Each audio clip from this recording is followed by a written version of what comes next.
brand new banger. It's NuKKle HeDD Comics Tuesday. It's fucking Tuesday. We got Lay in the building. We got Cap in the building. Cabs can't make it tonight, but he's here in spirit on Lay. My man, just chilling, brother, chilling. What's up, Cap? How you doing? Doing pretty good. Is that and the father goes shamefully? That's my son. And the other guy goes shamefully. Orion goes, that's my father. Choose fear and hate to run your life. Something you can't do. That was wrong with me from the beginning. I was doing it that way. I was gonna go down that path. I worried. You thought it was Grayson? Sorry, got hurt. It's like not him. Not him. Crack his brain for somebody, anybody that can help, and remembers. Freeze. The media. No, Randall Savage. Randall Savage. With his knowledge and all other shit and his capacity to learn. Absolutely. This is the only vegan I'll ever eat is grilled chicken wings, because that's like vegan to me. You know what I'm saying? Because the chicken wings are supposed to be fried, but you grill the chicken wings, you put it in some sauce and give it some blue cheese. Is vegan. That's vegan. Like regular moo cow fuck milk, put it in some Honey Nut Cheerios, vegan, because Honey Nut Cheerios good for your heart. You know what I'm saying? Can I steal the question from Cabs? I got it right. Look at this. I would also like to steal. I would also like to steal. I would also like to steal. You're too late. Wow. Word. He be like, I got a left elbow and a right elbow. I can break your face with an any elbow. Make sure that you get elbowed in your elbow with an elbow. Got the arm ball, get the phone ball, get around with the bomb with the bomb ball. Daddy's gonna take you to Jersey Shore. Yo, what's going on, everybody? It is fucking Tuesday night. You know what that means. NuKKle HeDD Comics, we in the building. We live and in living color. What's going on, Cap? Not much, man. Just ready to revisit Fantastic Four and see what else we got up to today. Word. So I want to start off with Fantastic Four, so that way, we get everything out of the way. We don't have to rush nothing, and it's still fresh in our minds. I know you rewatched it last night. I watched it over the weekend, and I watched a little bit at work too. So, I got some notes that I think most people looked over. But I want to hear what you have to say, because I know you said you look at it through a different light. Yeah, so I don't quite remember exactly what I said when we did our review. So, and this is obviously the first time I've seen it since then, because this is the first time it's been out. But there was a comment that one of the other websites or one of the other YouTube channels said that there was no character development within the movie when he went back and revisited it. Yeah. But I don't think that this was a character growth movie. I think this was I had the word all the way up until just a character study. This was a character study movie. We took these characters as we know them to be, and we put them in a scenario, and we see how they react to this scenario. This wasn't this wasn't the hero's journey where you start with nothing, you gain power, you lose, you come back. This was, what if we took Sue Storm, Reed Richards, Johnny Storm, Benjamin Grimm, and put them in a scenario that they have not faced before, and that is the unthinkable. And what happens? And you get a movie where Johnny's like, yo, I have to make myself useful in this situation because you guys look at me like I'm the idiot. You get Sue Storm yelling at Johnny to kill the Silver Surfer because she's coming for the baby. Then you get Reed Richards sitting there going, hey, I don't know what to do. You get to see the genuine reaction to this scenario. Johnny steps up. Sue goes a little fucking crazy. Reed admits he doesn't know everything. Now, I know you hear me talk about 3 out of the 4. Benjamin Grimm does get the Hulk treatment in this movie, where he's sidelined to do nothing, really.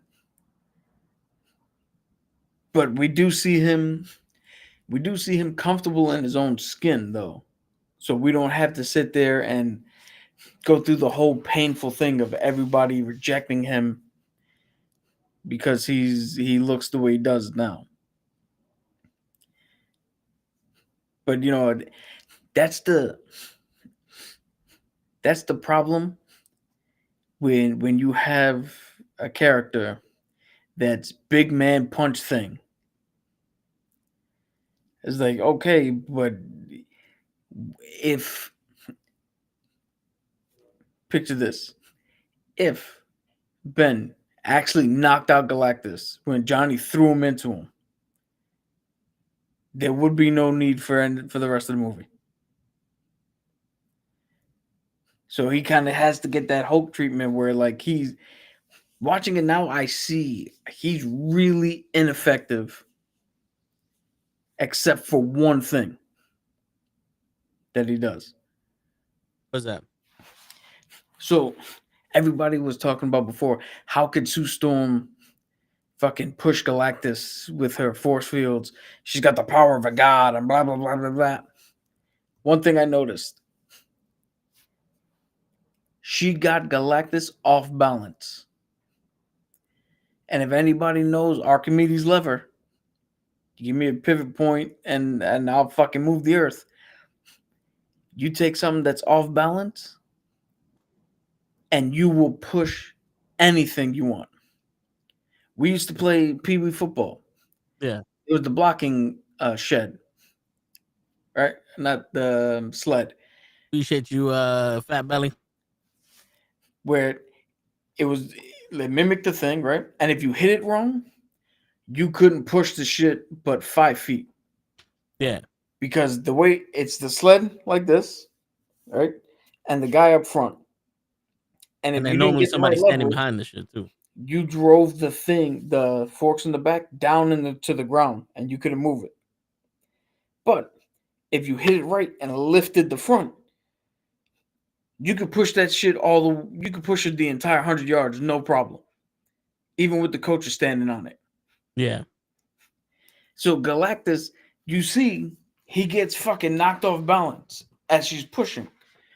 Then the minute he regains his balance, she doesn't push him anywhere until the thing does his thing, where he knocks the building out from under him, causing him to lose balance, and then she continued to push him.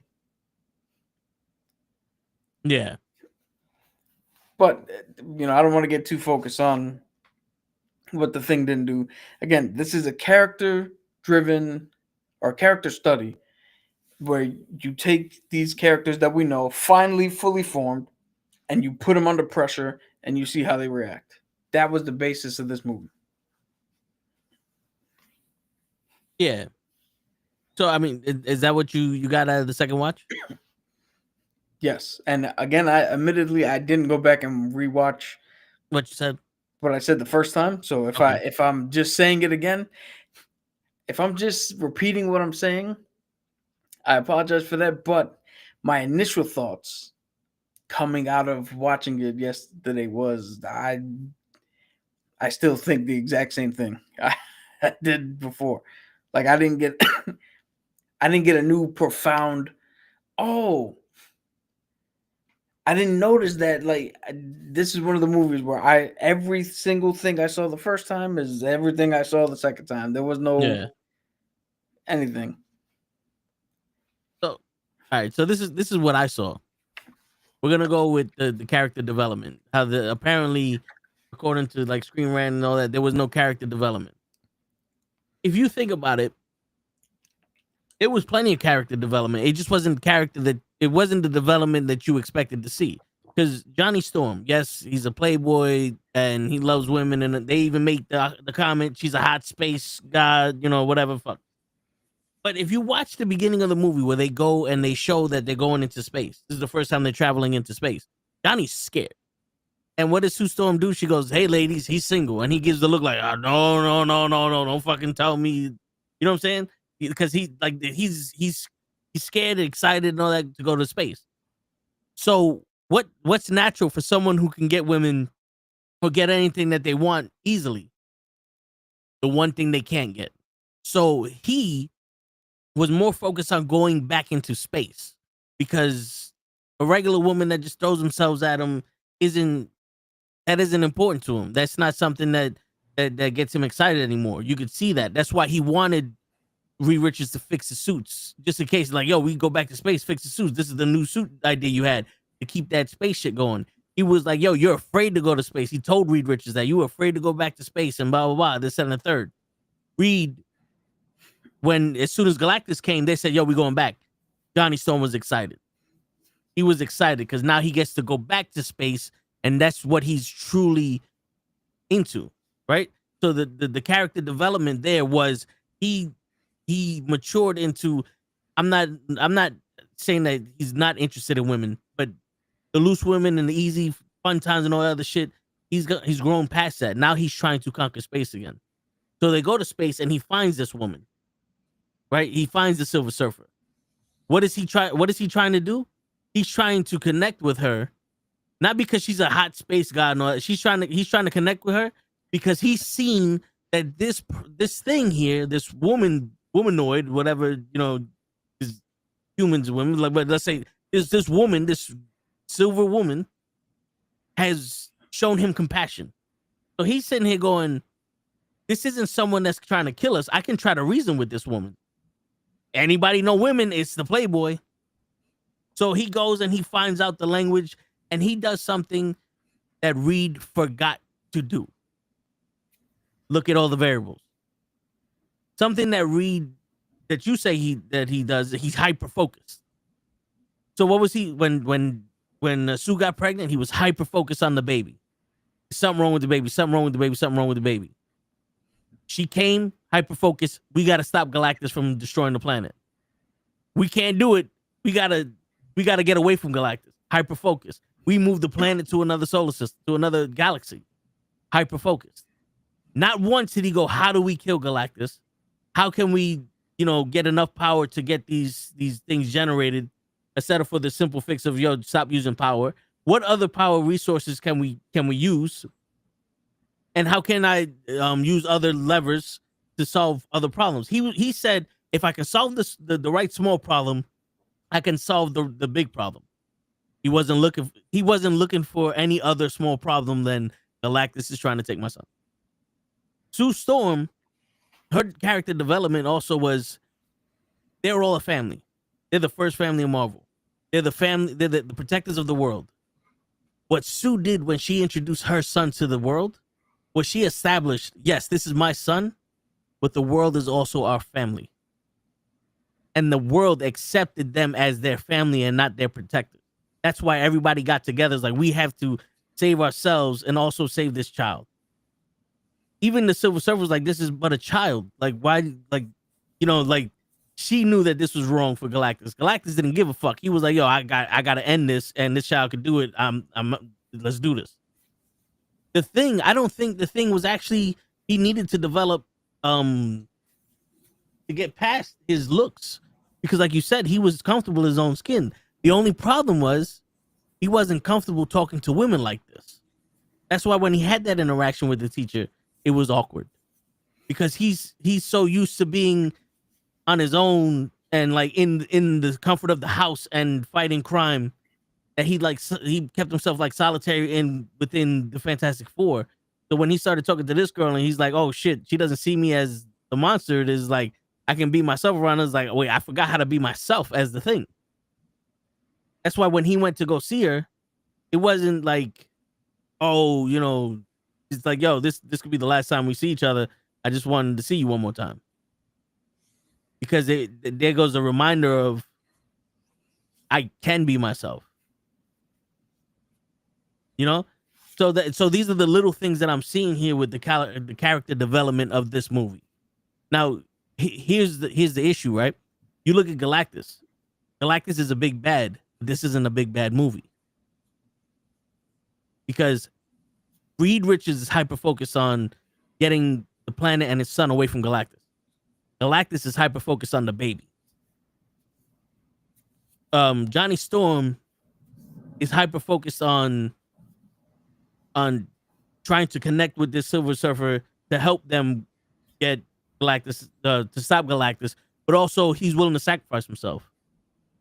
The Thing in this situation really can't do much, right? So what happens here? We just got a standoff. Because if Galactus came to destroy the planet, he wouldn't have came down. He would have went through the planet with his ship. If Galactus wanted to destroy the planet and not take Franklin Richards, Reed Richards' problem wouldn't have been get the planet away from Galactus. It's how do we stop Galactus? How do we get an energy source to feed Galactus so that way he doesn't eat our planet? How do we stop? How do we create an ultimate nullifier? Maybe there's a way I can stop his hunger. Something to that effect. He starts looking at Galactus as the problem instead of for his son and the planet as the problem. So when Galactus comes back, it's no longer give me your son. Now it's the big bad. So this movie was straight out the introduction of the Fantastic Four, but also the growth of these people and the flaws that they have. Because seeing the hyper-focusedness of Reed Richards, you're seeing more flaws in him than anything else. Because, yeah, he's the world's smartest man and all that, but even the Thing said it. He goes, yo, you couldn't have known once. I guess I could have. Did you pass your driver's test? You know how to cook? You're not that fucking smart, bro. You know what I'm saying? And it's true. It's like, yo, bro, you can move an egg 6 centimeters through whatever the fuck, through a wormhole, but you can't double park a car. It's like you're too ultra focused, and he's ultra focused on the wrong things. So if he would have found the right small problem, he would have been able to end it there. So they got the wrong small problem to fix at the wrong time.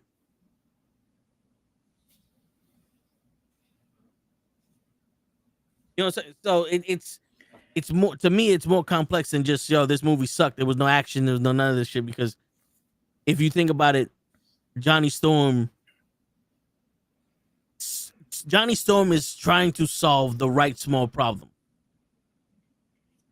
The issue is the problem that everybody else is hyper focused on is the wrong small problem. And they don't want to see that. The Thing is too busy trying to keep everything together and take care of the baby. Because you notice the Thing was pretty much he was the caregiver to that baby. Every time you see them with the baby, he's holding on to the baby. It's either him or Seuss holding on to the baby. Johnny Storm's trying to get to space. He's trying to figure out the language. He's trying to get to communicate and connect with the Silver Surfer. You know what I'm saying? Yeah. Where Sue Storm is a diplomat. So now, what also this shows with Sue Storm being able to get all the countries together, if there was ever a time where, let's say, Dr. Doom goes, you would have been able to move the planet from Galactus if you had Stark tech. Like if you had the fucking shit that was powering the Stark Tower, the arc reactor, you could have modified that to make it powerful enough to run this, and we could have moved the whole planet. That probably sets Reed Richards off to coming into our universe to try to get our tech to do this shit, to save ourselves from Galactus, where in the meanwhile, it's Doom has convinced Richards to go get tech so that way he can move everybody to the shit where, you know, he's the game maker or whatever the fuck case may be. No, Battle World. Yeah, you know what I'm saying? Because I think Doom would realize it's easier to try to get Reed Richards to get the ability to move planets and galaxies than to have Franklin do it as a 5-year-old baby. You know? Yeah. And with Sue Storm, the thing with Sue is that, yeah, she moved Galactus. But at what point did Galactus look like he wasn't nothing but a giant? Did Galactus use any other power besides standing there? So if we think about it, Galactus, let's just throw weight in there. He's about the size of a building. So he had to be about the weight of a building. Let's give him two times the weight of the building. There's no structure into the ground, so he's able to go off balance, like you said. You push it the right force, she can get him off balance. And where there's no resistance, the easier. Once you got something moving, it's easy to move. Yeah, an object in motion stays in motion. Also, he is trying to get to the baby, so he's not concerned with if you notice, when he fought them, he wasn't concerned with any one of them. Johnny Storm hit him in the eyes with lava, and he's like, yo, get the fuck out of my face. I'm going after the baby. Yeah, the only one he was concerned with was Reed, when Reed hit his back and spilled some of whatever the fuck that is coming out of his suit.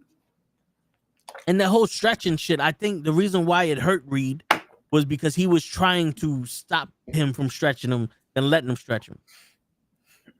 Because if there's anything we know, when you stretch a rubber band, it stretches until there's a point where it starts giving you resistance. Now, it's either the resistance stops you from stretching or the resistance tears the rubber band. Right? Yeah. So if he's giving resistance in the beginning, he's going to fucking start tearing. Because you actually see a couple occasions where he stretches longer than Galactus fucking pulled him. But then again, do we?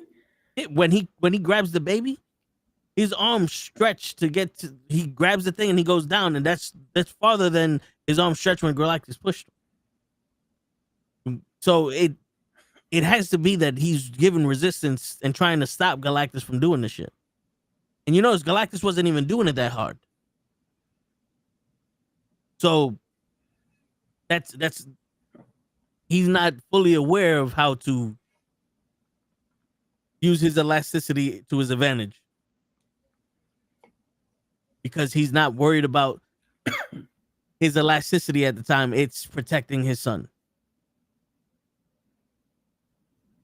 And Kirby, the robot, yeah, we found ourselves a C-3PO in Marvel. So that has to be one of the smartest robots in the fucking. You mean R2? Yeah, like that shit was smarter than iRobot. I mean, shit, it had to be. He was built by Reed Richards. How funny would it be if we actually learned that he was built by a Doom? Yeah. And Richard just took him? Right, shit. I mean, how else did Doom get in that house and Herbie didn't bug out? I don't know. Well, I mean, he had magic, so you never know. That's a good question. Does this Doom have magic, or is he just science tech? Because there's no indication so far that world has magic in it. Yeah, there isn't any indication for that.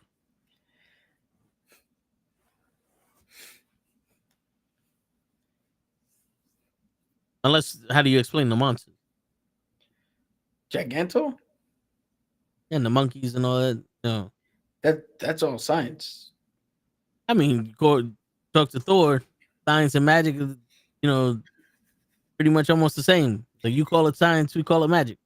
So that could be an entryway to where we get to Doomsday and he sees Doctor Strange and figures it out.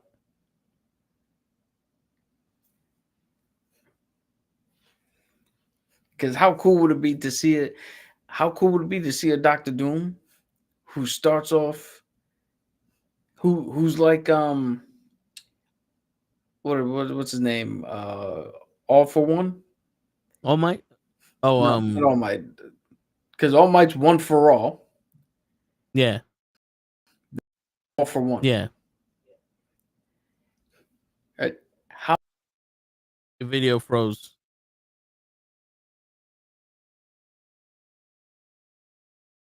He updated his shit.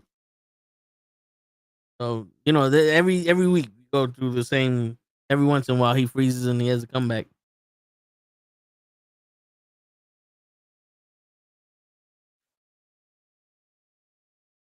There you go. All right, now you're back. Yo, the minute I pay off my credit card, I'm gonna get a new fucking laptop because this Surface Pro sucks. And you're frozen again.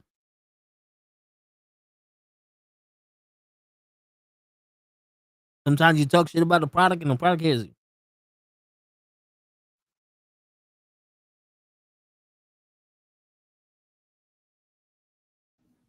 Welcome back. Yo, I think it's because it's overheating. Which I don't know how the fuck it's overheating in a room that's already fucking 60-something degrees.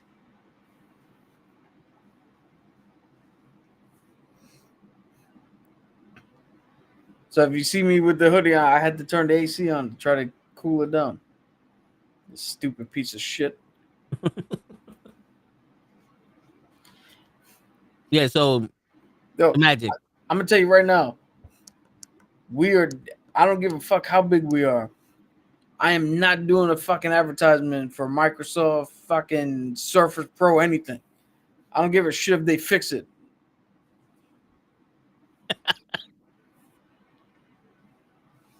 So, like I was saying, how cool would it be to see a Doctor Doom who shows up and is menacing and is fucking, kick ass, and then like all for one sees Strange do some shit, takes that shit, and now he's even fucking stronger.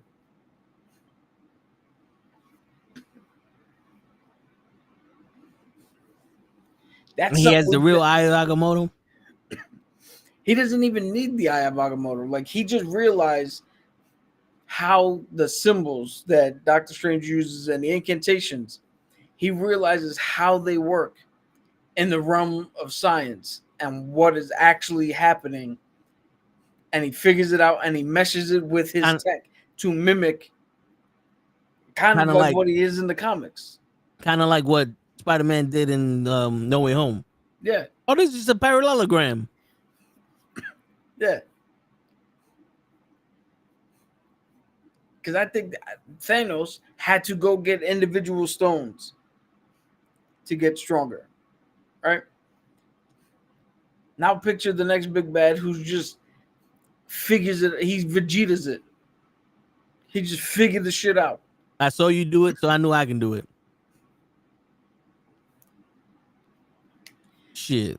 But to back on topic, it seems like you got a lot more out of viewing this for the second time.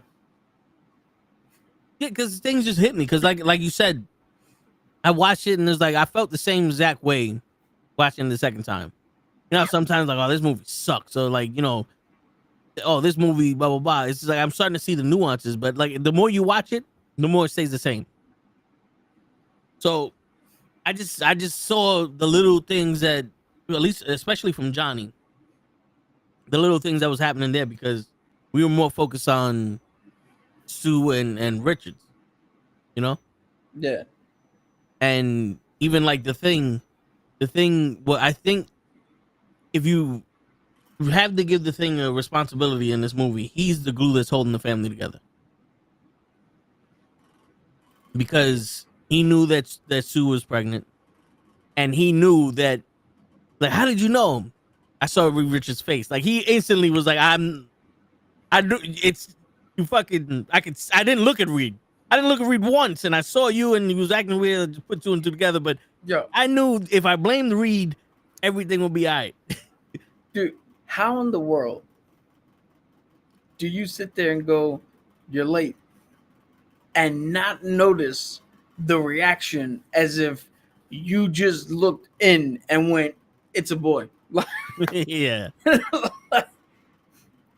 That was one of those, you're late. What do you mean? What do you mean? What do you mean?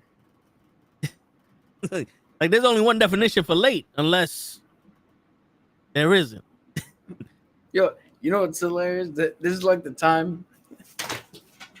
This is like the time that one of our boys, the first time his sister-in-law was pregnant, before they said anything, right? We're playing a game. It's me, Toe, him, his two brothers. We're all on headsets, and I don't even know what we were playing. It might have been Halo. I don't even remember. But our boy starts coughing. His other brother says something. He turns around and goes, "Oh, well, maybe I'll go stand by your wife." And then his older brother's like, "Yo, I'll beat the shit out of you." And instantly, right then and there, I was like, okay, the only reason that reaction gets put out is if she's with child. Because nobody who doesn't have to worry about sickness goes, "You're gonna cough around here, I'm gonna kick your ass," bitch. Like nobody. Yeah, that was an amazing Batman. But it's because so I bring it up because it's similar. It's the reaction. Yeah. The reaction doesn't fit what was being said. Yeah.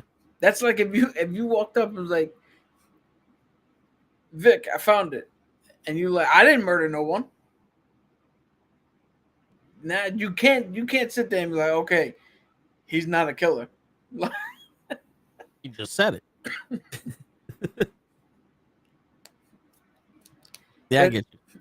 So to jump back on topic, I find it funny. I will say this about doing the rewatch. This is probably the least rewatchable Marvel movie. And I say that because I don't think about the least. You might have the second guess, but define least rewatchable before we get into that discussion. All right. So when I say least rewatchable, I mean I'm not talking about a movie that you go back and you will rewatch over and over and over again, because like the Captain Marvel and the Marvelettes, right? The sequel. I'm not gonna go back and watch that again. I don't count that as the least rewatchable because there is no chance of a rewatch. I made it through Eternals a second time. Watching the Fantastic Four, I literally got to a point towards the end where I was like, fuck, there's 50 minutes left? Shit. And I just fast forward a bit. Then when Sue went down and Galactus was pushed through the hole, I kind of fast forward that whole shit. I was like, I got it. The baby came down, got the powers, brought it back. I was like, all right. For some reason, it felt so much longer. Normally, watching things the second time, it feels quick. You're like, oh shit, we already got to this point. It moves like Thunderbolts was fucking bam. Let's fucking go. Here, I was like, oh my God, we still got a lot of time. Fucking God damn it. And it's not that the movie was, it's not that I found it boring. Because I wasn't bored. I still feel the same way about it as the first time. But there was nothing, for me, there was nothing new to gain from watching it again. That's why I'm saying it's the least rewatchable. Because even the theory I had at the beginning here came from a conversation and hearing somebody else look at it and go, okay, well, I know how I can apply, a different way of looking at it to this conversation. Because if I explain it this way to that guy, he'll get it more.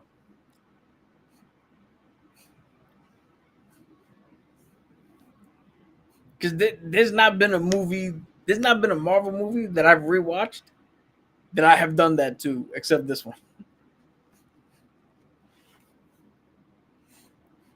And again, it's not a thing of boring or it's just a thing of like, okay,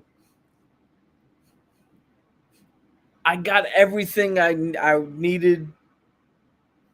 I'd say it this way. I got everything I needed from it the first time. My opinion on it didn't change. And since I'm rewatching this to see if my opinion changes, like that, what's his name from that other YouTube channel? Screen Rant. Yeah, Screen Rant. Like his whole video was I was wrong, right? So because me watching it, I'm like, oh, my view is not changing of this movie. I then went, okay, well then I don't need to, because I know what the rest of the movie is. I don't need to watch this with a critical eye or watch it to the end. I know my opinion is not going to change on this. So then it was like, all right, let's just get through it. It's like having to retake a test that you already passed. And like, well, my answers are the same. There is no other. I got 100 the first time. There's no changing of answers. I'm just gonna do the exact same thing again. So you're not even reading the question. You're just A, B, C, A, D, F, D. Like, yeah. Because the first 15, 20 minutes, I try to look with a critical eye. I try to like, all right, character development. They said it wasn't there. And then instantly, I went, it's like you found little pieces of character development. I looked at it and went, that's Johnny fucking Storm. That's the guy I read in the comics my whole life. That's Benjamin Grant. That's Reed Richards. I don't need we went up there as human, came down as this shit. What the fuck happened? I didn't need all that. I was like, finally, I'm seeing the fully fledged Reed Richards. So, like trying to look for things to be like, okay, let me see if this shit I agree with Screen Rant. And then going, oh no, I'm still on my side of the fence. It's like, all right, I don't need to prepare for this argument anymore because I still have the same shit that I'm going to say to rebuke you. Yeah. You know what I mean? And that's a weird experience because this is the first time I rewatched something with the intent of re-reviewing. Because normally we just put it on and say, oh, just put it on, just watch the shit again. Yeah. Well, I wanted to just watch it, but then I saw it and I was like, all right, I'm noticing these things. And yeah, but you told me to re-watch it for this. Yeah, but you know, it's funny because we mentioned how in the beginning when Sue was pregnant, she was saying that nothing's gonna change, yada yada yada. And then when she was giving birth in the spaceship, they flip-flopped. But then when they got home and they were trying to protect their son, it flip-flopped again. And you notice she was over here like, yo, sometimes you being you hurts me. Yeah, which both times I didn't mention it in the first one and I didn't mention it here. But that line kind of sat weird with me both times. I think it's because of the fact that he thought about it.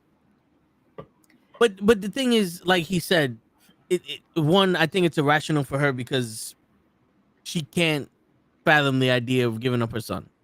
Yeah. And anybody mentioning that gets her mad because she has to protect the son. So that's just a natural inkling. But for Richards, it's like, I mean, it's a possibility because he wants it. Like, what if we did give him up? Like that has to go through your mind at one point or another, just to be like, what if we gave him up? Then he's gonna ask for more shit, or then he's gonna turn my son into this. Like sometimes you have to dig deeper into the solution to find out that it's a bigger problem. you know what? I agree with you 100% because what I think irks me is the fact that you said Reed being Reed and doing that hurt you. This Reed, the guy who literally thinks 4 steps ahead of his first step. Yeah. Like what? That's like me dating someone and they walk in and go, Dungeons and Dragons again? Like, bitch, you knew when you signed up what the fuck is happening. Yeah. Now, had Johnny or Ben turned around and went, he's right. Now, yeah, they hurt you because they are not supposed to think like that. But again, me and my ignorance, all I heard, and again, I'm not a parent, and I'm obviously not in a relationship. All I heard was, from a logic standpoint, they have the high ground. Because to sacrifice one to save everybody makes the most fucking sense. And that's what they tell everybody to do in a fucking civics class and a fucking ethics class. It's Unless like you're Captain America, because we don't trade lives here. Yeah, but all I heard him do was state a fact. Yeah. It's like they think this is the right thing to do, and they might be right. He never said we're doing it. He never said anything. And then what the fuck? Here's the funny thing. What turned out to be the plan? Use the baby as bait. Use the baby as bait.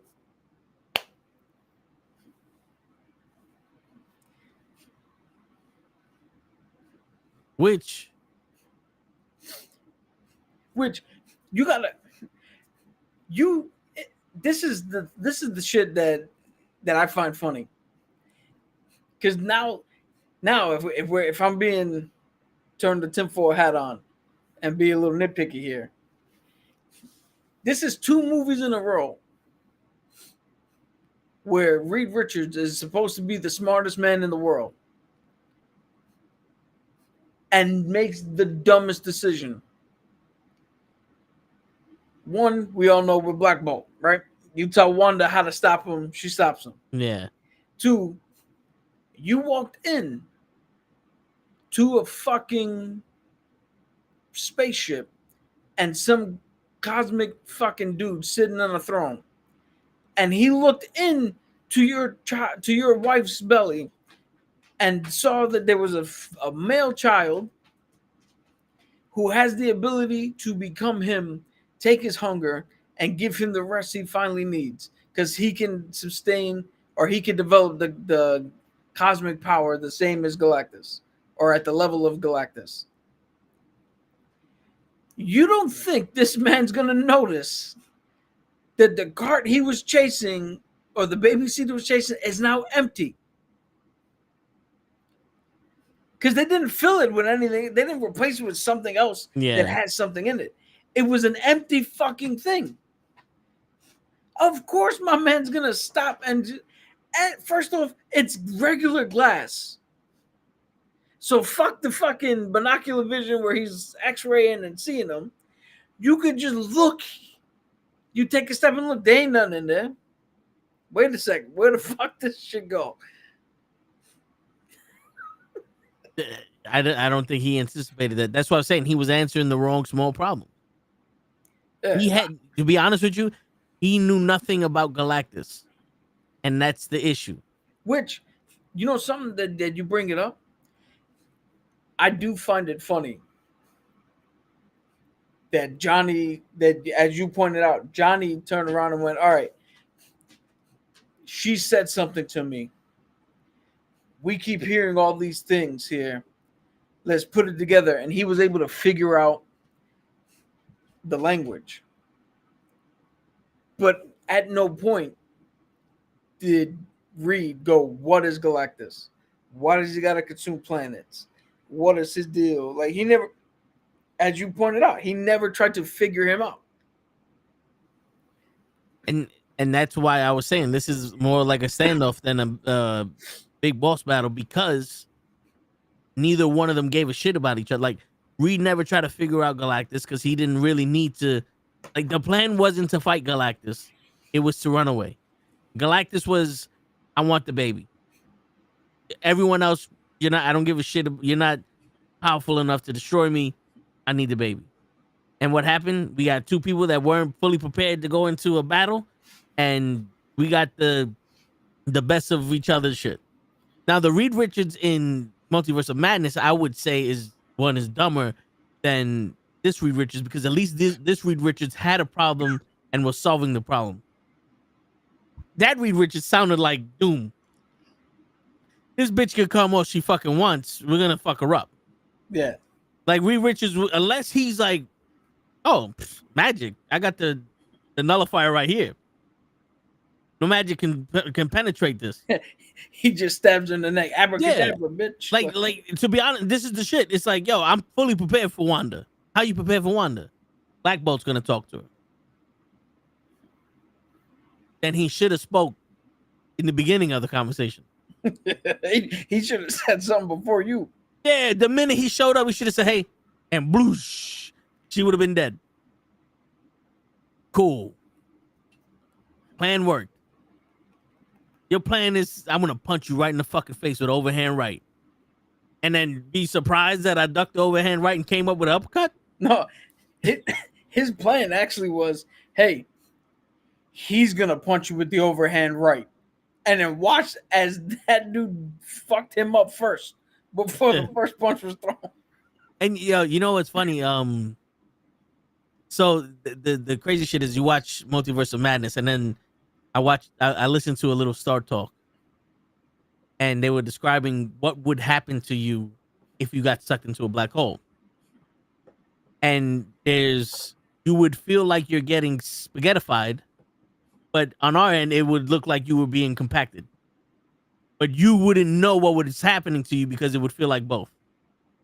And then Wanda spaghettifies Reed Richards. So it's kind of like, yo, she sucked this nigga into a black hole. Yeah.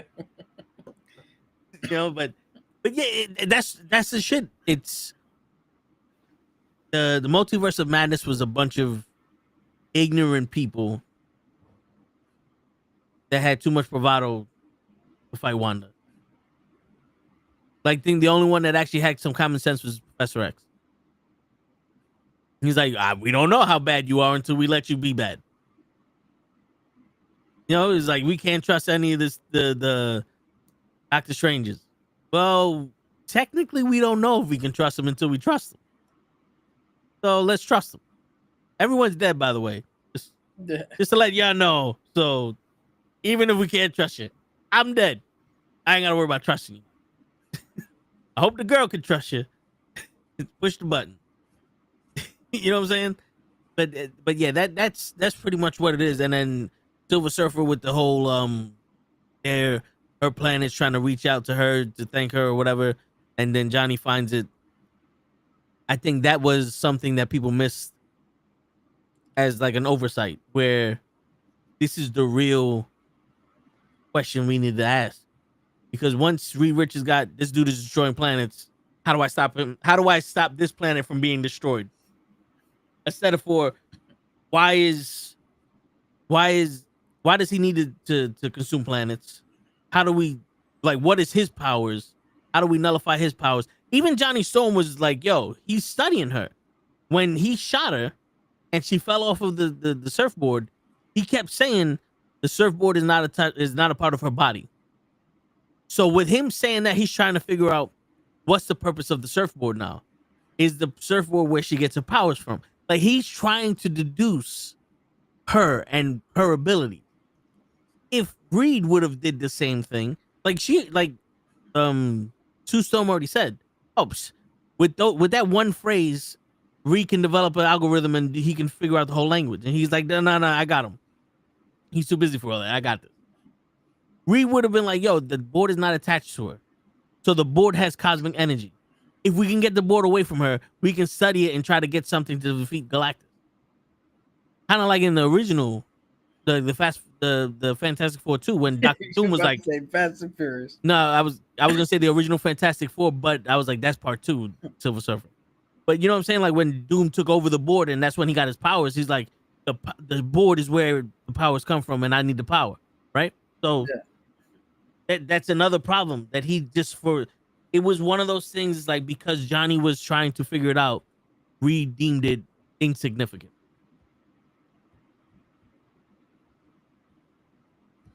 Yeah, and we've been telling you that's one of the flaws of Reed is he doesn't have that fucking awareness.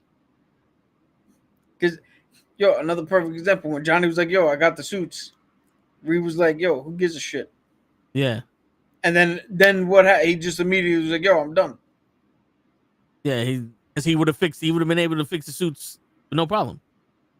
Like he even told Sue, like, wasn't you supposed to be building the baby carriage? He's like, anybody can build a baby carriage. I built this shit to look through your stomach. No one can build this. I could have built 50 baby carriages and would have did this.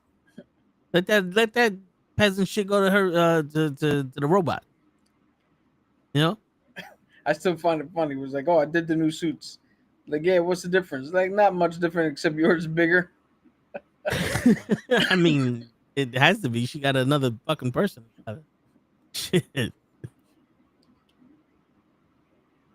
Shit, man. But yeah, for me, I already seen this movie 3 times, and it wasn't something where it's like a chore. So if I were to rewatch the MCU and this was on it, it wouldn't be like Thor. Like, to be honest with you, I fell asleep during the rewatch of Thor 1. And I'm happy. I don't give a shit. I skipped Thor 2. And I skipped the Marvels. The Marvel, Captain Marvel. I watched that, but I was like, I fell asleep during that shit too. But then I skipped the Eternals. There's a bunch of movies that's like, I'm not rewatching. There's nothing in here that I'm going to get. Like I said, this is the first time I had to rewatch something with a critical eye. Yeah. So that's probably what made it so tedious, because I was like, oh, but I have nothing to criticize that I would have already said. Well, the thing with me is I don't really watch too much with a critical eye. It's just I watch, and since I've seen it already, I watch and I look for shit that I didn't realize. Like Johnny Storm's look, I was like, wait a minute. Aha. Correlation. Like that's where I was like, okay, now I see why Johnny Storm's doing this. All right, let's see how this acts. Let's see how this pans out, Cotton. That's a very bold strategy. You know what I'm saying? So with the thing, yeah, we saw the look on his face when he was a human, and then he did the little sad shit. But that's also, you got to remember, I think he's also mourning the weight that Reed puts on his shoulders. Because that day was a tragedy for all 4 of them. Yeah. It's not a celebration. And every day Reed punishes himself over it. He keeps saying, I could have did this, I could have did that, I could have did that. And he could have stopped Galactus, but the same issue arose. He was hyper-focused on the wrong answer. And that's why he's like, I have to see all the variables and all the other shit. He's looking at the bad shit. But then again, here's the bad shit. What happens if he destroys the planet? Everyone dies. What happens if he takes my son? This, that, and the third. What happens if we don't stop him? Yo. It's not what happens if we found another source of energy? Could we supplement his feeding? You know, like he didn't see Galactus as the issue, as the problem. He saw Galactus as what to solve for. Yeah. You know what I'm saying? Which is hilarious, because you give up, everybody's like, oh, give up Franklin. Okay, you give up Franklin. And then Galactus makes him the new Galactus. And the motherfucker don't come back here to the place that gave him up? Yeah. To the place that cursed him with an eternal hunger that he can never fucking satisfy? And then to the place that causes him to now destroy other worlds? Yeah. What are you talking about here? Yeah, and then Johnny said, why don't we just move Franklin away? And that's when the thing was like, well, then he still can eat the planet. He'll eat the planet and then come after us. Like, that doesn't solve the problem. So, you know, that's like there's little things in here that I think the nuance, right? There's a lot more nuance than anything else in this, but you have to know what you're looking for, which in a way kind of makes everybody like Reed Richards. You're hyper focused on what you know based off of the other movies. Yeah, based off of the other movies and based off of the comics or what you hear in people's accusations. And I'm gonna call them now accusations of what they think is gonna happen in the MCU moving forward. You know what I'm saying? So that's why people like that's not what I expected, because you were hyper focused on something it's a fantasy. That's why most of the time I don't watch I'll watch one trailer and that's it, because how many times did we see a trailer like, yo, this movie about to be action packed, and then 3 hours later it was like, yo, they can't even talk aggressively. Like at least scream. Can someone be pissed off for a moment so that way I can get some kind of like adrenaline?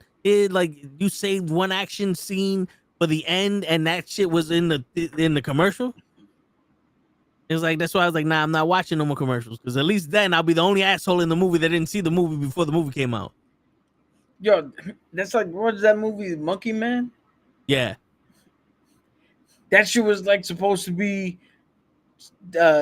Patel's John Wick. I was like, there's a little bit of fighting in it, and he's a little good at fighting in it, but he's not some unstoppable as kick the shit out of 15 dudes in a row. Like John Wick was lose girl, go give dog, guy lose car, they kill dog, man kills everyone. Yeah. That was pretty much John Wick. And then John Wick 2, man still killing everyone. Yeah. John Wick 3, they put a bounty on his head, so now he's forced to keep killing everyone. John Wick 4, the only way to get out of this is to finish killing everyone. Yeah. Well, he did say, tell them all. I'll kill them all. So does that mean there's a few left on this list? Dude, I'm telling you now, if they resurrect him for a part 5, I'm out. I'm not watching it. This franchise has went full circle. I saw one trailer and was like, I'm all in on John Wick 1. Then they did John Wick 2, and I was like, I didn't watch it the first time in a good mindset, but once I rewatched it, I was like, yo, all right, I'm in. John Wick 3, I'm like, yo, this is perfect. That's how you end it. Boom. Done. Now the 4th one's out, and I'm like, you better end this. It's no longer this is the perfect way to end it. Is you better end this, or I'm gonna grab my fucking pencil.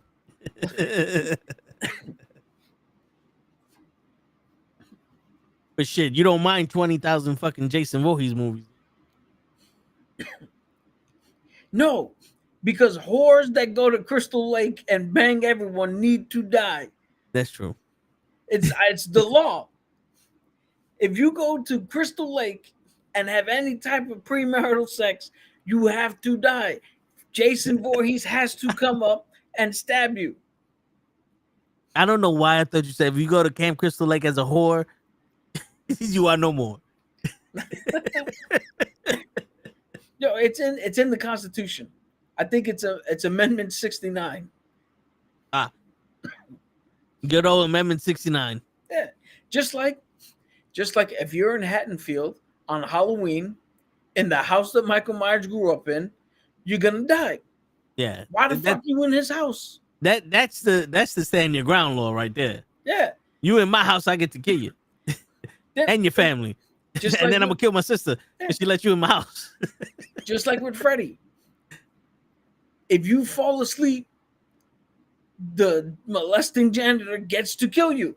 Yeah, it's done the rules. See, don't get caught sleeping on the world. You out here sleeping on other people. You know what's funny? That's probably the reason why Nightmare on Elm Street is my least favorite out of all the things, is because how are you getting revenge? You were the fucking... Yeah. I wish they would have had the balls to make it a false accusation. Because then it makes perfect sense why I'm coming back and fucking everybody up. Yeah. And why the Dream Masters are like, no, he's got the rage to fucking be imbued with this power. Because it doesn't make sense. You're the fucking bad. They were justified. Yeah. You were the horrible one. What they did to you was revenge. There's no revenge for revenge. So you must love Candyman then, because Candyman is just a movie of don't start no shit, will be no shit. You out here looking for problems, you found it. Hey, Candyman, I haven't seen the new one yet, but the original one was alright. Yeah, I didn't see the new one either. I know there's multiple sequels and shit too, but you can only watch with so many horror movies that are the same. Like a slasher is a slasher is a slasher is a slasher. Yeah. There's a million of them. Then you got that what's the one where the scarecrow comes to life and kills everybody once a year or once every 28 years? Yeah, it's like that shit. How the fuck you take a field trip in a fucking farm where every 28 years motherfucker come to life and kill everybody? No, but here's the thing. Did better research. Nobody knew except the one dude who was hunting them and watching them. But you were watching them do what? You knew, and you didn't come until like halfway through the movie. Gotta study. What the fuck were you doing? He's getting his DiGiorno. It's not delivery, it's DiGiorno.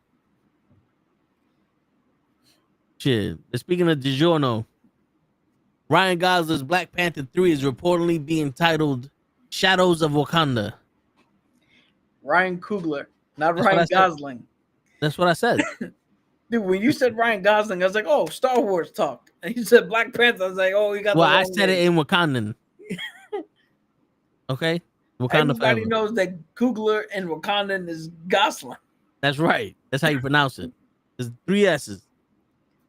But anyway, it's the Shadows of Wakanda. Or, as Anna likes to call it, the Shadows of Wakanada. Also, right. Huh? Is that all right? I don't know what it's about. But, and then they have the dude from Snowfall in there, but I don't know. Let's wait until it's official to make it official. But yeah, you know, just like I read that they hired 2 people to pen a Magic the Gathering movie, and instead of going, "Ooh," I went, "Yeah." I'll wait until there's a fucking trailer, because when the movie comes out, then I'll watch it. I can't watch it now. But actor Louis Tan, you know who Louis Tan is, right? Yes, he is the drunken master in the only good episode of Iron Fist, episode 6, that I think was actually directed by the RZA, if I'm not mistaken. Mm-hmm. He's also Cole Young in probably everybody's favorite Mortal Kombat bootleg ripoff. Yep. Where they spell Mortal Kombat with a C. And he was also in the last season of Cobra Kai and in Deadpool too. What's going on, Leon? So Louis Tan, said that he wants to join James Gunn's new DC to portray Red Hood. I guess he wants to be the Red Hood in the James Gunn DC universe. Okay. There's nothing wrong with the actor. That character was fucking dumb. When you know the character's dumb, when your sequel puts in the fucking character that should have been in the first one. Who, Liu Kang? Oh no, Johnny Cage. Yeah, I mean, because guess what are we doing again with the sequel? We're following another person who's like, what the fuck is combat? What the fuck is this tournament? What the fuck are these powers? Who the fuck is that guy? Yeah, that bitch looks fucked up. It's the same fucking thing. Yeah, the only difference is now we don't get to see him punch Goro in the nuts. Yeah, the motherfuckers. But also, HBO is setting up a show, V for Vendetta. I don't know how that's gonna work. I do remember watching the movie a couple times and being like, that's a movie where it's like, it's neither good nor bad, just misunderstood, because I had no idea what was happening most of the movie. That movie is, I'm sorry, boring as shit. And if you think I'm wrong, come at me. Go at me on all my fucking socials. Even go at me, bro. Yeah. So all right, here goes a little a six man match here. That movie is shit. Word. I didn't understand it, most of it. Any of it. All of it. Never, what is it? Never, or always remember the 5th of November. Yeah. Because somebody ate curds and whey. I don't even remember what the fuck that poem is. Yeah. Yeah, it's great. And and just because Natalie Portman, don't do no more fucking Thor movie. You do another Thor movie, and I'll cut your fucking heart out. I've done it before, and I'll be thrilled to do it again. Now, that's a line. That's a line from Find Me Guilty, where he tells Jackie DeNorshow, "Don't ever say my name. Don't say my fucking name again." No, but I'm sorry, but Natalie Portman's character in every single one of these Thor movies is insufferable. I can't stand it. Even in Love and Thunder, I was like, "Oh my god, oh my god!" I would rather see the fucking Jerry Springer episode where Moliere and Stonebreaker fight over Thor than this shit, and then Natalie Portman, than Lady Thor and all the other shit. Like, oh my god. Fuck off. To answer your question, Dave, yes, I don't know about Toe, but I did see the trailer to Michael Jackson. Yes, I saw it, and go ahead. So he's being played by one of his nephews. Yes. And it is weird the amount of time it's equal, 50-50, where you're like, he looks like Michael Jackson, and you're like, that's some random fucker. He don't even look like Tito Jackson. He looked like nobody. Yeah, I was just about to say that. It's like there's times where he's like, "Yo, that's Mike," and then it's like, "Who the fuck?" Like that was when, and it'd be like, "You could have got an imitator to play to make it to look better than that shit."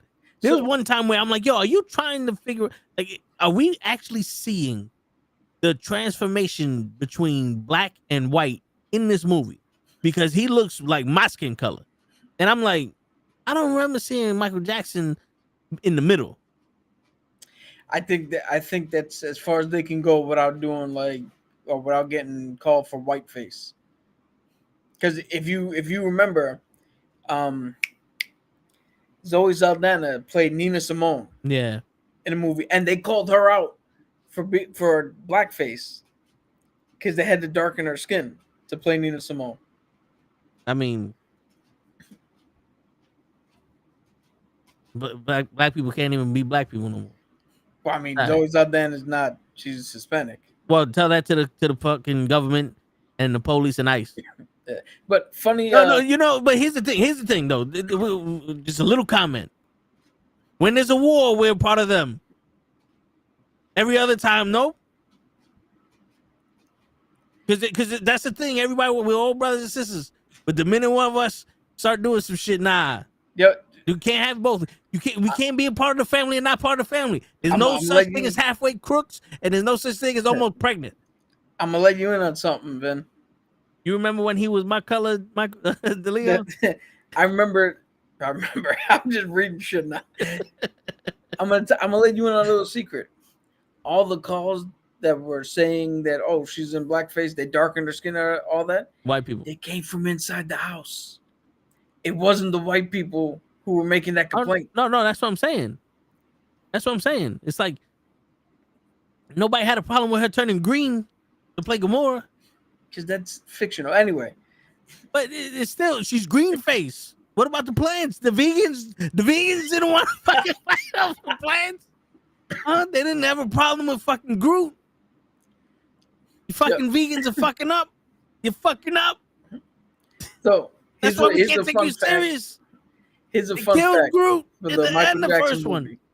They killed Groot in the end of the first fucking Guardians of the Galaxy, and you let it happen, vegans. You let it happen.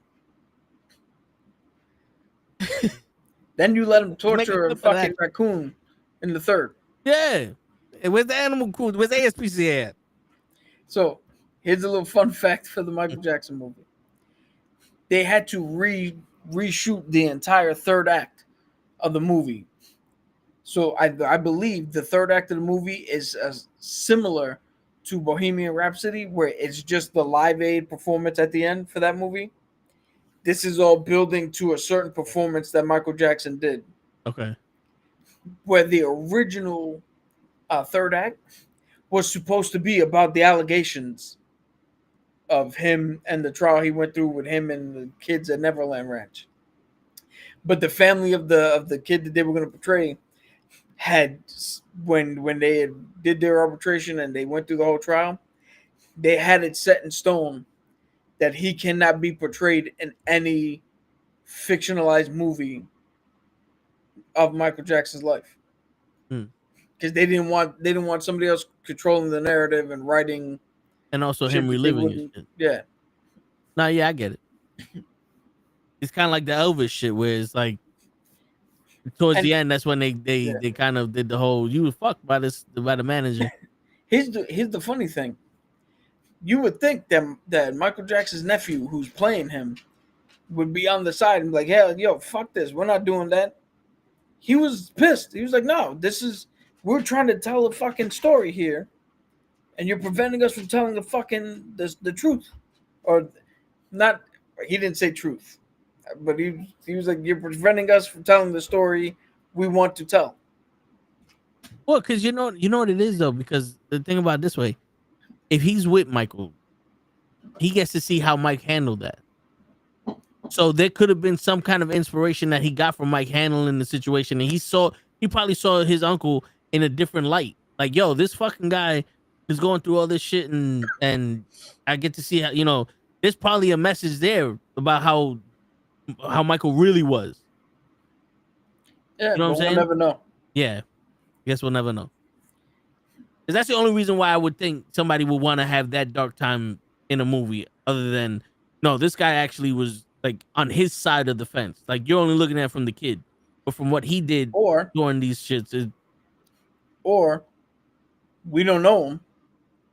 He could have been like, "Fuck this piece of shit. Let's show everybody the fucking." Yeah, that's true. That's true. Sometimes you can't have faith in motherfuckers. Yeah, you don't know. But anyway, like, fuck it. He didn't give me no money during when I was a baby for Christmas. Like, I ain't get the pet bubbles. Fuck him. Yeah, shit. Blanket's gone. Apple got sued by fucking iPhone. But shit. All right. So 6-man match here. This is your favorite. Put these 6 in a. All right. It's spelled wrong. What it says is put these 6 in a same room instead of in the same room. So that's why I was like, hold on. So Okay. put these 6 in the same room. Who's coming out alive? Okay. You got Homelander, Okay. Superman, Thanos, Thor, Loki, and Batman.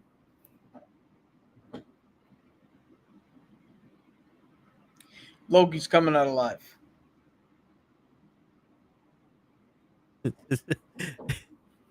Real quick, one of the comments on this is, watch Batman fans bring up the prep time argument.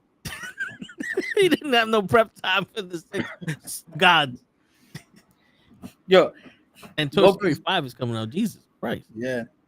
Loki is coming out of that room alive because he's the ultimate trickster. And he's going to watch the other ones kill themselves. He's going to watch all of them take themselves out.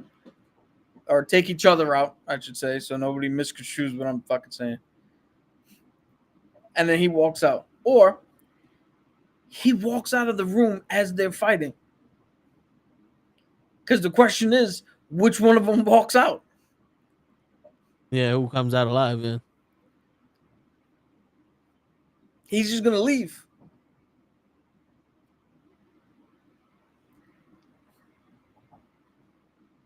I tell you right now, who's dying first? Thor. Homelander. Oh. Apparently, Homelander can't die. Says who? Fucking the boys.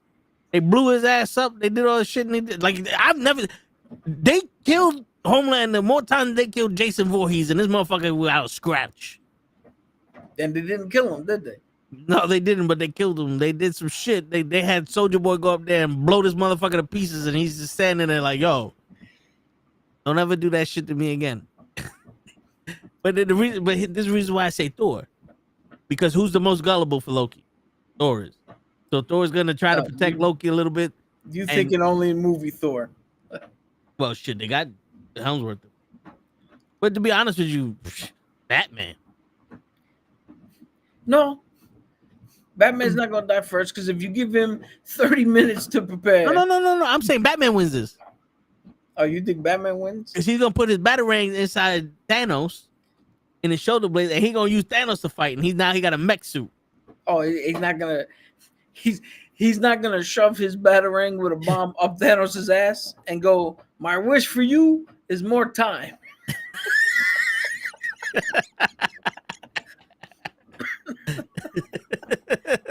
No, he's gonna save that for Loki. Yo, the 10 fictionary bucks for anybody watching. And again, fictionary bucks. If you could tell me what the fuck movie that's from, Ray.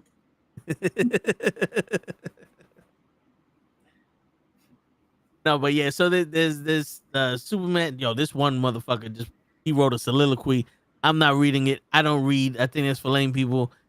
Let's get on with the. Yo, I was elected to lead, not to read. Yeah, right. And then some asshole goes, "Does Thanos have the gauntlet?" Motherfucker, it's just these people in the room. These people, you act like Thanos was born. No, Thanos has his blade that destroyed the fucking vibranium. That's his weapon. That's what he's in the room with.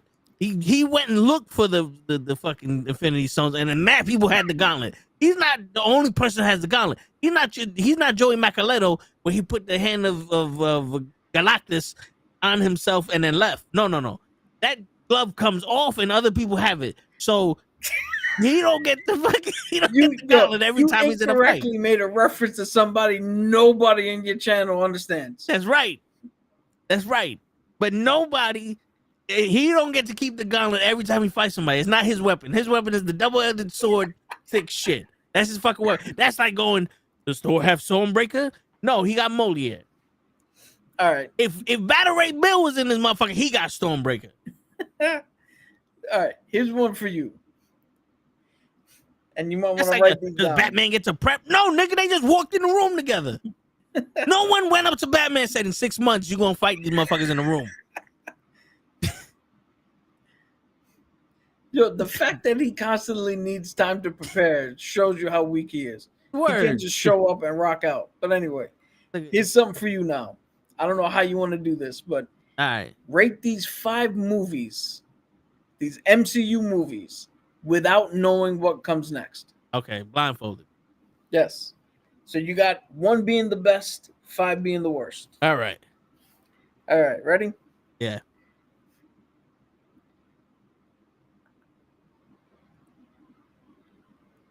Spider-Man Homecoming. 4. You gonna put it at 4? Yeah. All right. Any elaboration you want to give? I think Spider-Man is a better character in the group movies than in his solo movies, besides the No Way Home. Because I like this Tom Holland as Spider-Man. It's just I think the stories that he's done are too teenage Peter Parker. Okay. I need more Spider-Man than teenage Peter Parker. Gotcha. All right. Yeah, go ahead. So here's the second one. Yeah. Ant-Man and the Wasp. 5. Oh, Ant-Man and the Wasp goes 5. Okay. Yeah. Any elaboration?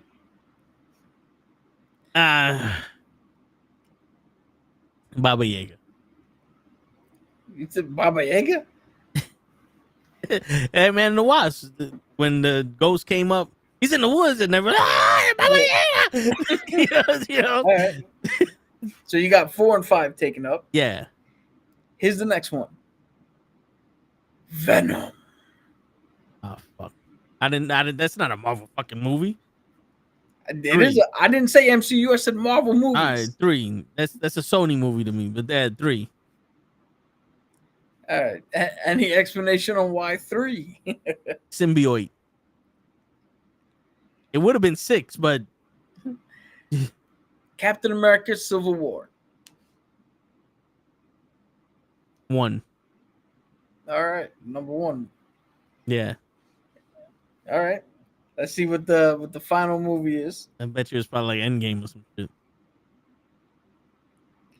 Black Panther. The first one? Yes. All right, 2. Yeah. Yeah, I'm good with that. So you're good with that list? Yeah. Yeah, Captain America Civil War is to me it's better than Winter Soldier. It's because Civil War proved with the right crack in an armor, anything could crumble. And it also, like, bro, it showed everybody was right and everybody was wrong. That whole Infinity War. What did I say? Didn't we need a suit of armor? Protect the world, whether it was against our precious fucking freedoms? And then what did Cap say? You tried that. It didn't work. Because the answer wasn't AI. And even if he had those bots, the Iron Man bots, how easy was it for these guys to fucking destroy them? You know what I'm saying? And right. I got one more for you. All right. All right. Here's another Same 5. Same thing? Okay. Yeah, it's another 5. Rank these DC characters Okay. blind, All right. without knowing who comes next. First one, Aquaman.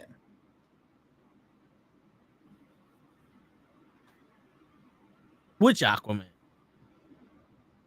Arthur Curry from the comics. You know what? 4. All right, starting again at number 4. Yeah, we'll go for 4, yeah. Okay. Adam. 3. Oh, all right. Do you even know who the Atom is? You should. I mean, you watch. Yeah. All right. He's the one that shrinks and gets all in Yeah, he's essentially Ant-Man. Yeah. Batman. 2. All right, number 2. Okay. Captain Boomerang. 5. And number 1 then, Animal Man. Number 1, yeah. Because he could turn into a bat and now he's Batman. Actually, no, Batman is number 1 and 2. He can just talk to animals. See? He can talk to Batman and he can learn his strategy, and now Batman is number 1 and 2. Now, I want you to tell me if this look for Booster Gold looks good or not. Let me turn down the brightness of my thing.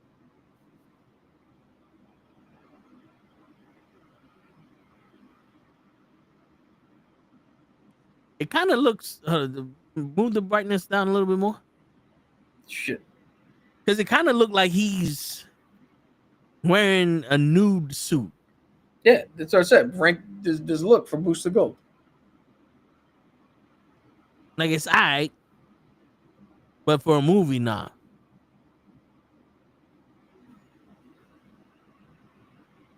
Now, I'm gonna put this up again because I did this for a specific reason.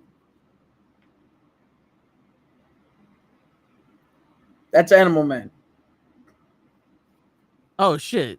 I wanted to see if you even knew who he was.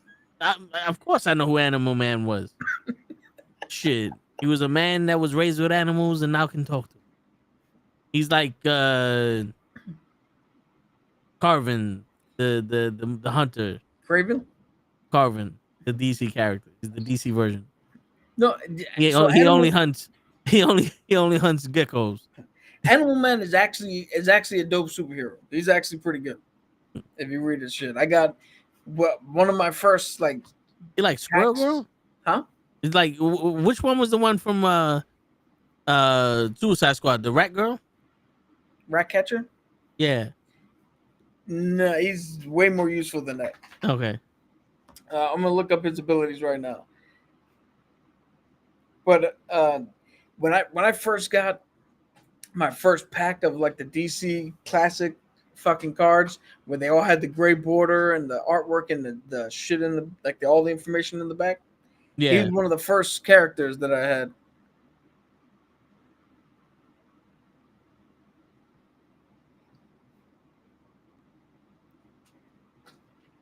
So powers, Animal Man. Oh, they changed them up.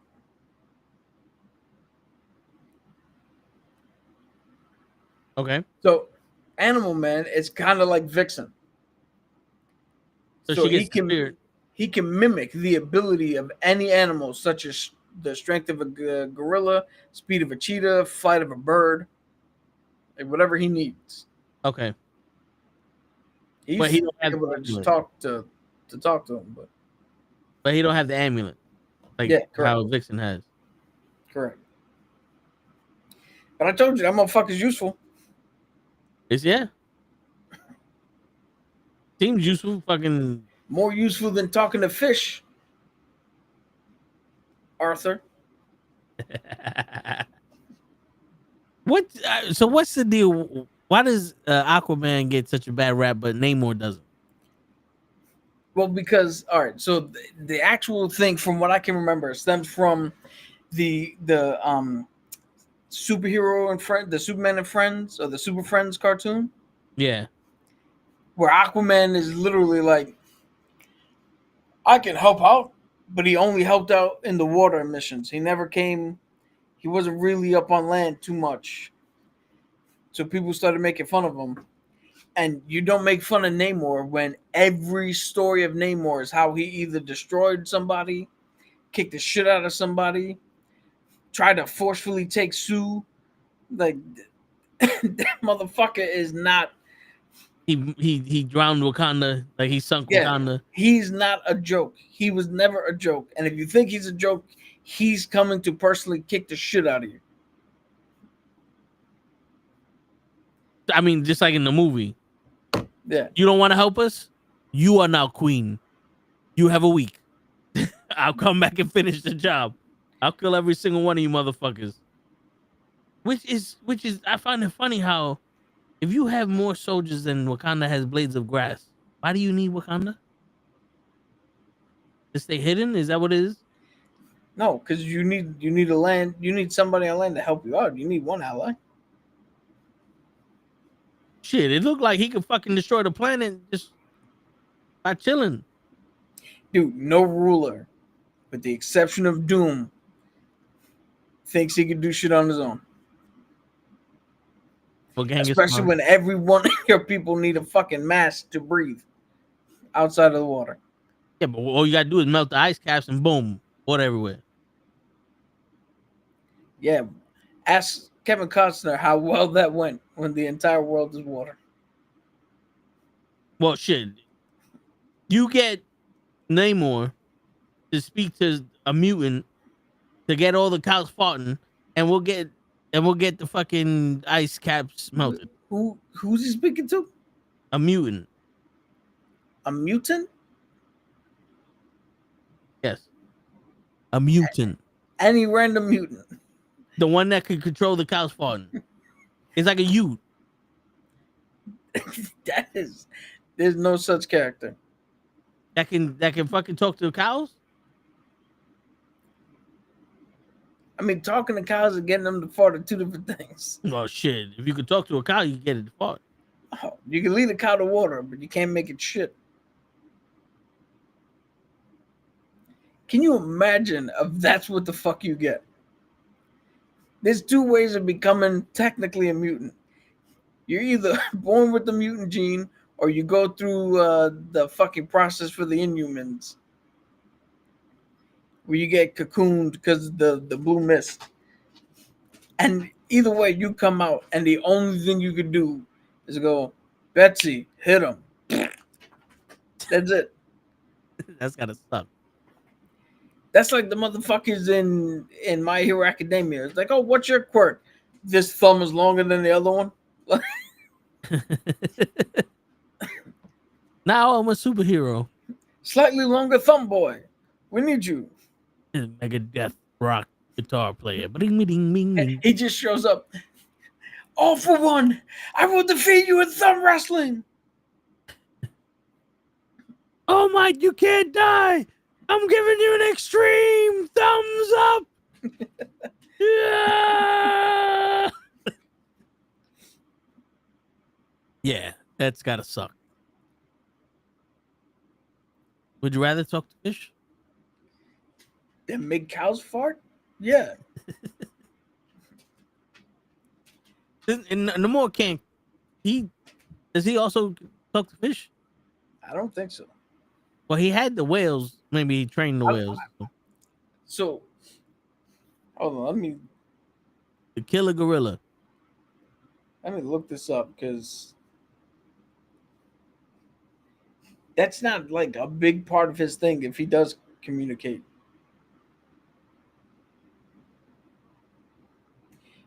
No. So it's superhuman strength, flight, superhuman speed and agility, enhanced durability, and longevity. He's got an expended life.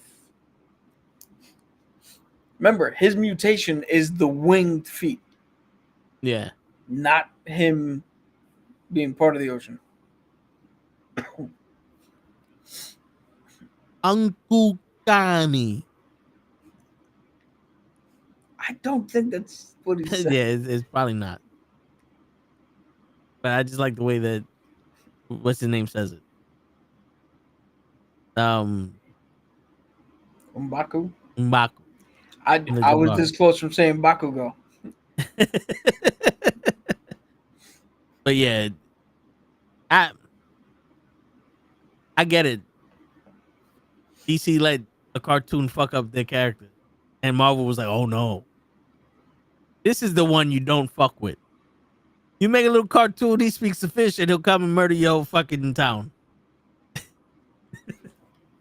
Yeah, I mean, he started a war with Wakanda, and he kidnapped Sue Storm, right? Yo, he flooded Wakanda as everybody was looking somewhere else. The Phoenix Force was supposed to be doing some other shit, and he went, "Oh, good, nobody's looking. Drown him." Yeah. He's like, yo, that's the definition of who's in the World Series, Toronto Toronto and LA, and the Yankee fans is like, well, fuck Toronto and fuck Boston. It's like, where did that come from? Well, fuck Boston. That's you. Matter of fact, fucking drown them. Drown Boston. Wait, what does that have to do with it? They're not watching. Drown them. Fuck Boston. Yeah. Why Boston? You knew who they were. I will let them off the hook. That's right. You think we gonna forget them we beating want to us? drown their ass, so drown them. The curse of the Bambino was supposed to be strong. Now they got the curse of the Totino. The Tostino's pizza roll? Yeah, you know, shit. They can't use them as floating devices. Drown them.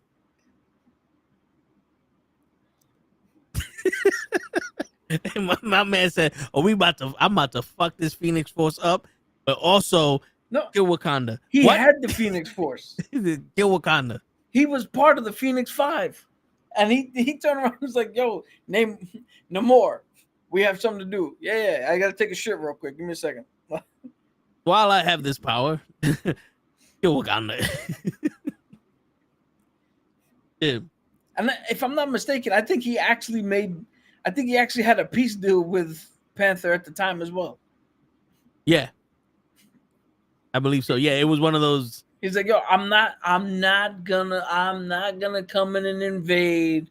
Don't worry." It wasn't me. It was the Phoenix. It was the Phoenix who did it. The Phoenix don't like you either, Wakanda. He pulled one of those. God said he'd never flood the earth again. I'm not God. Where's your technology now? Shit, Ryan Reynolds seeks fans' support for a final Wesley Snipes Blade movie. Brian, dude, it's impossible. Marvel cannot attach itself to a movie in which an African American man kills vampires. It'll never happen. It has never happened. It's an impossible movie to make. And isn't Wesley Snipes retired? Nah, Retarded. you want to get canceled. All right. Hey, listen, man. I said retired. He said retarded. It was a misunderstanding. Now, Yo, that's Blood Wakanda. That's probably the only sentence in a movie that gets me to laugh every fucking time. That movie I could watch. I watched that movie like 4 or 5 times already. For some reason, that's a movie I can watch. That's Beverly Hills Cop. That's something I can watch. I told you that took over the #1 spot. Yeah. Shit. We have your queen, Furiosa. Oh, I'm gender blind. he's gonna say it. Flame on! What the shit? All right, here you go. You got the opportunity for any one of these 6 weapons. Which one are you choosing? Moliere, Cap's shield, the Infinity Gauntlet, the Lasso of Truth, the Green Lantern's ring, or the adamantium claws. All right, I'm gonna go one by one. I don't need to know if I'm worthy or not, so I'm not gonna pick up the shield. I'm gonna pull a Black Widow. Like, that's not a question I need answered. Wait, you're not gonna pick up the shield? I mean, the hammer. I was about to say, listen. Anyone can pick up the shield. That doesn't mean you're worthy enough to be Captain America. You have been thinking installed the power of Captain America. I'm thinking 2 steps ahead. Yeah, and So I'm not picking up. You Moliere. are so not picking up Moliere. You went to the shield. You said, "Fuck." Yeah. I already now skipped flood that. Wakanda. Fuck Boston. Yeah. The shield. I can wield it, but I don't think I can use I don't think I can use it offensively. Okay. So I'm not picking Cap's shield.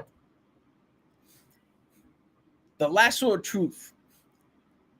Unless I'm gonna strangle motherfuckers with it, I don't need it. Yeah. I don't give a shit what your truth is. Yeah. If we fighting, we fighting. That's the truth. The gauntlet. I'm definitely not strong enough to withstand using any one of the stones. Was that all the weapons? I know I missed one. 2. You missed 2. All right, what was the other one? The adamantium claws and the Green Lantern's ring. The claws. Fuck that. I'm liable to fucking lop my leg off or some shit. I swish at the wrong time and Vic becomes Victoria. Fuck that. You flood Wakanda. Now, there's one weapon that works with imagination, which I have, willpower, which I have,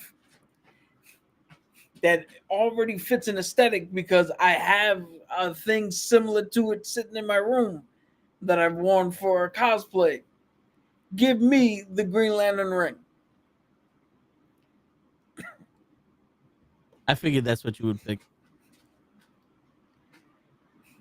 Do you know what I was going to pick if you didn't say the Green Lantern ring? The gauntlet. Yeah. I was going to chance it and screw it. If I can make the world better for everybody else, I'll take that. And then I am. And forget to say the phrase. And Yo, do you know, before you get to that, there was a game. I forgot what the fuck it's called. It's like argument battles or something. Where you literally it was a bunch of cards, and I picked a card, you picked a card. And it was a character and a weapon. And you had to argue and battle over who would win in a fight. Me and Jay played it in this round. He had the Backstreet Boys. And they had, I think, nunchucks or some stupid random shit. I had Bruce Lee. But Bruce Lee had the gauntlet. And I was like, yo, I win this argument, period. And he was like, why? I was like, because all Bruce Lee has to do is listen to the Backstreet Boys sing and just snap with the beat, and they're dead. I'm not even talking about kicking the shit out of them. He's just snapping along with the music, and motherfuckers are dying. How are you stopping them?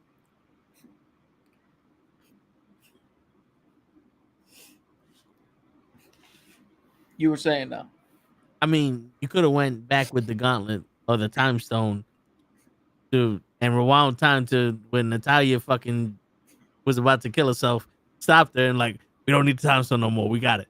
And then, and then now you boom, you got Natasha back. You gave back the soul stone and everything's goofy. No, because then the soul stone wouldn't have been there when Thanos needed it, when you needed it to stop Thanos. They put it back when they needed it. Remember, if you put it back exactly at the moment you took it. But where are they taking the soul stone from? It's not the past. It's now their future. But you can't time out. You can't return the soul stone back to the future when you have to leave it in the past before you took it. This isn't X-Men Days of Future Past.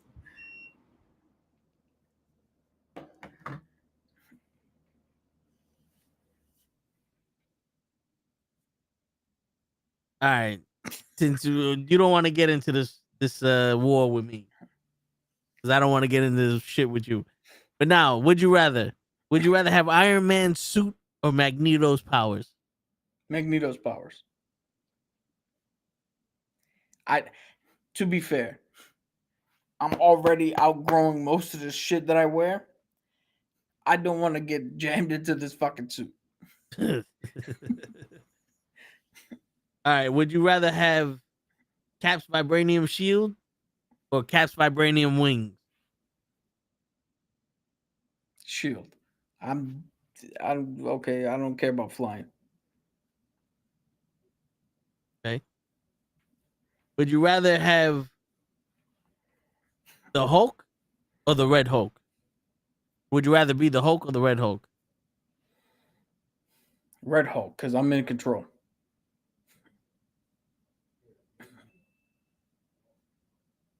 Okay. The fuck was that? That was the video. I wanted the guy that always from a comic variant. He picked OG Hulk. But would you rather be an Avenger in Avenger Infinity Wars or Captain America Winter Soldier? I don't know what's the choice here, but it's Avengers Infinity War or Captain America Winter Soldier. So which one would you rather see again?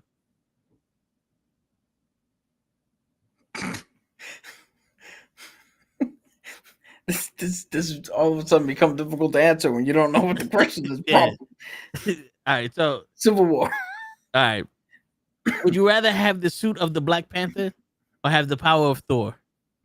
Power of Thor. You don't like suits, do you? Again, we've seen Thor be fat and still use his powers. Listen, the nanobots, they can fucking go around. This doesn't say that if I have the suit of Black Panther, I become in shape. But it doesn't say if you have the power of Thor, you can fit in the suit. Save Iron Man from death or save Black Widow from death? Save Black Widow. Okay. Spider-Man or Venom? Venom. Wait, movie is a character? Character. Venom. Loki or Moon Knight? Moon Knight. Really? You rather be a D&D than a Loki? Am I becoming one of them, or am I just picking between the two characters? No, you're becoming one of them. That's who I am now. You becoming Moon Knight or Loki? Okay, Loki then, because right. I have just as many stories. All right. Let's see what. So then, yeah, Venom 100% all day. Right. So that was the last of the Mohegans. Did you know that there was a timeline in DC where Batman and Superman, they were fighting somebody, and somebody, you know what? Let me see if I can find it. It's in TikTok. I sent it to Lay, and I want you to hear it so that way I don't fuck up the story. Something with fucking figures. Something always goes.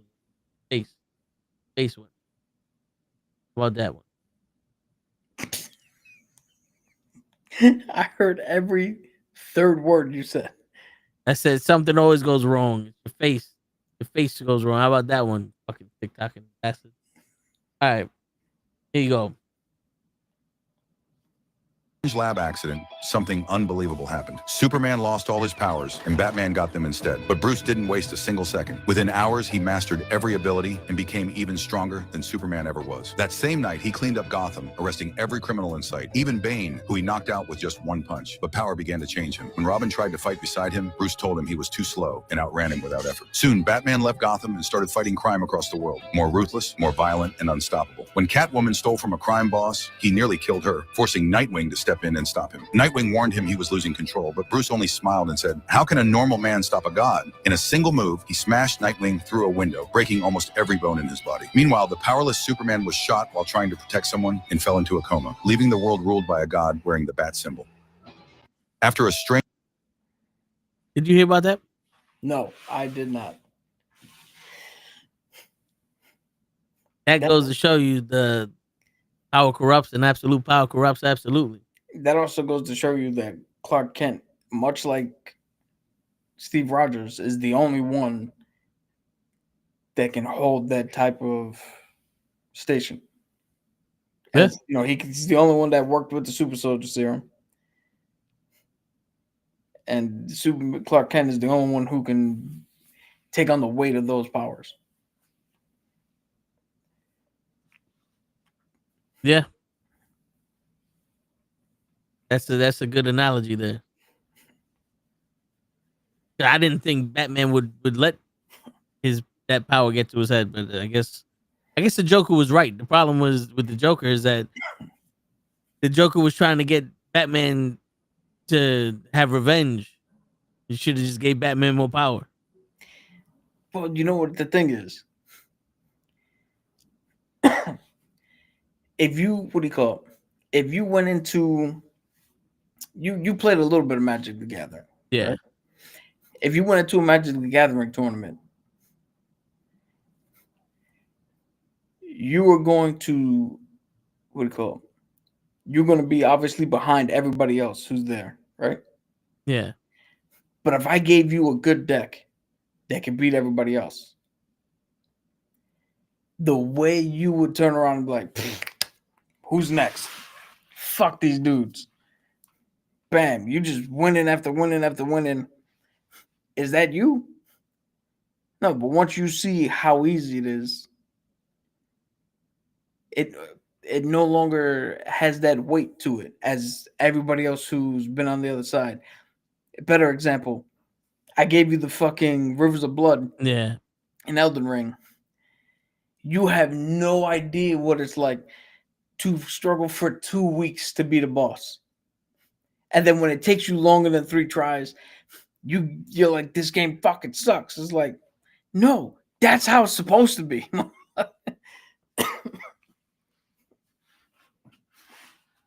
Shit. So Yeah, I get you. What I'm saying is Superman coming in and not being human, he doesn't have that baggage of that internal humanistic thought of, I have to subjugate everybody because I know how everybody's going to react. And I know how everybody's going to fuck blah, blah, blah, blah, blah, blah, blah. Superman doesn't have that in his head.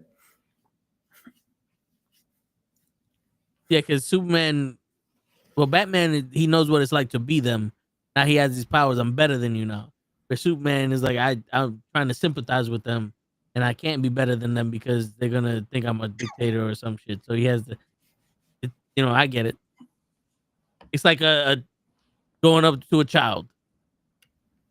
Like, you know, the child is fragile, so you try your best not to hurt the child and shit. But then the child doesn't know, so it's like, yeah, come here. You know what I'm saying? Jeffrey Dean Morgan is being fan cast for the next live action Nick Fury in the MCU. My initial reaction to that was, this is gonna be one hell of an asshole. Dude, the white Nick Fury is one hell of an asshole. That's perfect. I think that's perfect casting. I would have said Javier Bardem, but I don't think he can lose his accent. Who's that? You remember Skyfall? He's the villain. Okay. Jaws? Yeah. All right. So, do you know what was supposed to happen November 7th? In real life? Yeah. No. November 7th was the release date for Avengers Secret Wars.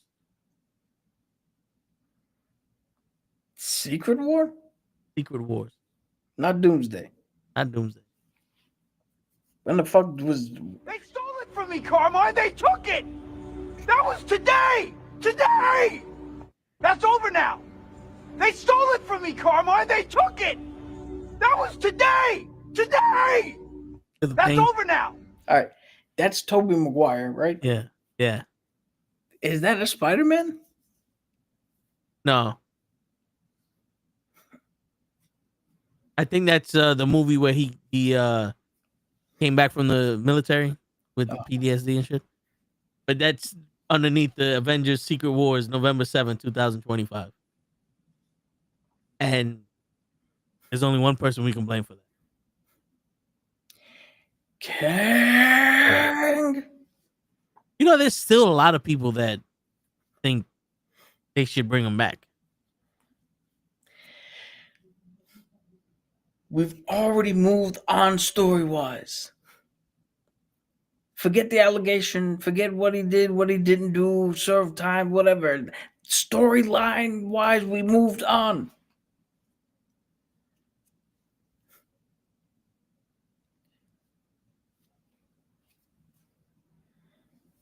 And on top of that, where was it going to begin with? It wasn't leading anywhere fucking good. When your best version of Kang is not even Kang, it's Victor fucking Timely in season 2 of Loki, you're fucked up. Yeah.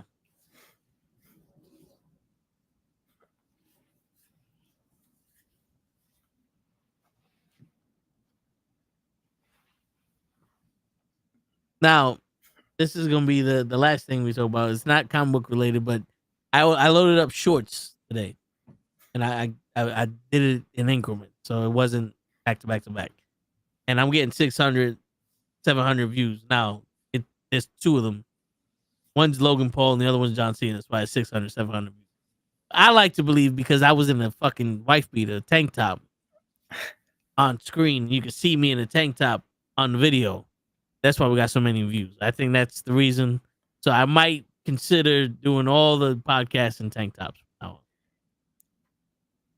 Well, we're going to see once you put up the shorts from here and nobody watches them. We get the most interaction with the comics. People do have like some opinions with this stuff. You know, I was telling the story on Friday how you don't like regular chicken, like chicken legs and chicken thighs and all that other stuff. So mom made the arroz con pollo with the chicken breast. You know how many people go, I don't like chicken with bones in it either? Replied to that short.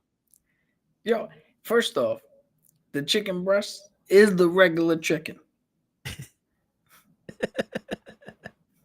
Think about it. When you eat a cow, you eating his legs, you eating his arms, you eat the fucking meat, the muscle that was there.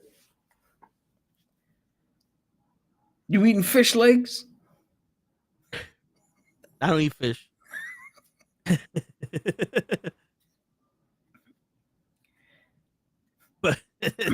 On that note, Yo, no. Before we break, we got KFC the other like 2 months ago, and they fucked up my order. yeah. You get a chicken breast. This is the entire thing. You can eat from tip to tail, the whole fucking thing. You get a chicken thigh this big. That much of it is meat. The rest of it is skin and bone and sinew and other shit. What the fuck is the point? Well, you gotta learn how to eat the other shit. You know, sometimes you gotta learn to learn what you watch. Fish have fins. Fins are like legs. Well, it depends. An axolotl is a fish. They got legs. What if it's a lake fish? But yeah, on that note, ladies and gentlemen, it's your friendly neighborhood knucklehead signing out. Peace, everybody. Come back next week. We'll talk about some more shit. Like always. Happy Veterans Day. Happy Veterans Day, everybody. Peace. And happy Veterans Day to Cap. My man, over here, served in the military, United States Navy. Give him his props. The veteran has spent the day with us. Now, fuck off, everybody. Peace. Have a good night. Take your vitamins, say your prayers. Shut the fuck up. Let's go. And what you gonna do when you like, share, subscribe all over you?